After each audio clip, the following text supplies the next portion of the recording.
ایک دن بادشاہ نے اپنے 3 وزیروں کو دربار میں بلایا اور تینوں کو حکم دیا کہ تینوں ایک ایک تھیلا لے کر باغ میں داخل ہوں اور وہاں سے بادشاہ کے لیے مختلف اچھے پھل جمع کریں۔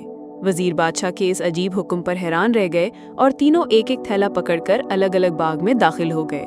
پہلے وزیر نے کوشش کی کہ بادشاہ کے لیے اس کی پسند کے مزیدار اور تازہ پھل جمع کرے اور اس نے کافی محنت کے بعد بہترین اور تازہ پھلوں سے تھیلا بھر لیا۔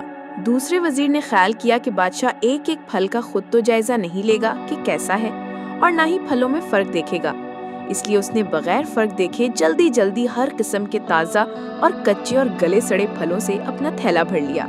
اور تیسرے وزیر نے سوچا کہ بادشاہ کی توجہ صرف تھیلے کی بھرنے پر ہوگی، اس کے اندر کیا ہے اسے بادشاہ نہیں دیکھے گا۔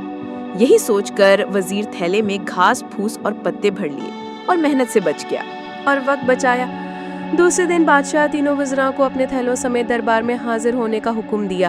جب تینوں دربار میں حاضر ہوئے تو بادشاہ نے تھیلوں کو کھول کر بھی نہ دیکھا اور حکم دیا کہ تینوں کو ان کے تھیلوں سمیت 1 ماہ کے لیے دور دراز جیل میں قید کر دو۔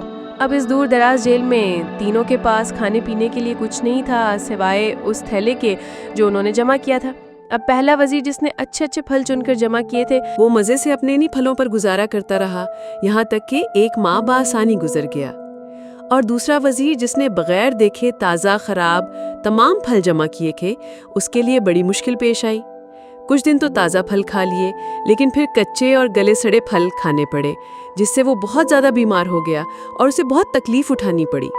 اور تیسرا وزیر جس نے اپنے تھیلے میں صرف گھاس پھوس ہی جمع کیا وہ کچھ دن بعد ہی بھوک سے مر گیا کیونکہ اس کے پاس کھانے کو کچھ نہ تھا۔ اب آپ اپنے آپ سے پوچھئے آپ کیا جمع کر رہے ہیں؟ آپ اس وقت اس باغ میں ہیں جہاں سے آپ چاہیں تو نیک اعمال اپنے لیے جمع کریں اور چاہیں تو خراب اعمال، مگر یاد رہے جب بادشاہ کو حکم صادر ہوگا تو آپ کو اپنی جیل قبر میں ڈال دیا جائے گا۔ اس جیل میں آپ اکیلے ہوں گے جہاں آپ کے ساتھ صرف آپ کے اعمال کی تھیلی ہوگی